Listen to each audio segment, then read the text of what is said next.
So నిన్న పడుకునే ముందే ఫిక్స్ అయ్యా ఎల్ఓఆర్స్ గురించి రేపు మళ్ళీ ఒకసారి చెక్ చేయాలి అని చెప్పి. మా మెంటర్ ఎవరైతే 2 వీక్స్ టైం అడిగారో ఆ మ్యామ్కి మెసేజ్ చేశా ఎనీ అప్డేట్ అని చెప్పి. అలానే మొన్న యూనివర్సిటీకి వెళ్ళాను కదా 2 డేస్ బ్యాక్. ఇప్పుడు మా క్యాప్స్టోన్ ప్రాజెక్ట్ గైడ్ని రిక్వెస్ట్ చేశాను కదా ఎల్ఓఆర్. అది 2 డేస్ అయింది కాబట్టి సార్కి ఎనీ అప్డేట్ అని అడగకుండా I just want to remind you sir అని మెసేజ్ చేశా. సో సార్ వెంటనే ఓకే అని పెట్టారు. దాని తర్వాత ఒక హాఫ్ అన్ అవర్లోనే ఒక పీడిఎఫ్ పెట్టారు నాకు. యాక్చువల్లీ అది నా నేమ్ కాదు.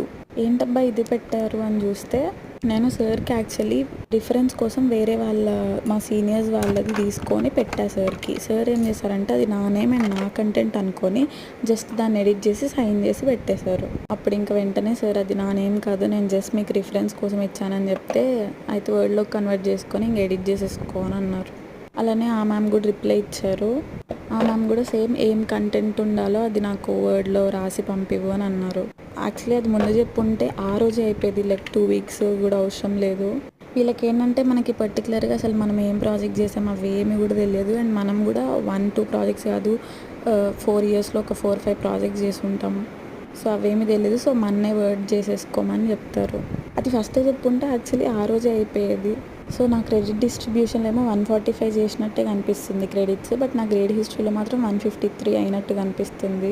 నేను ఎప్పటి నుంచో ఒక రిలీజ్కి వెళ్ళాలనుకుంటున్నాను. అది మేబీ రేపే అనుకుంటా.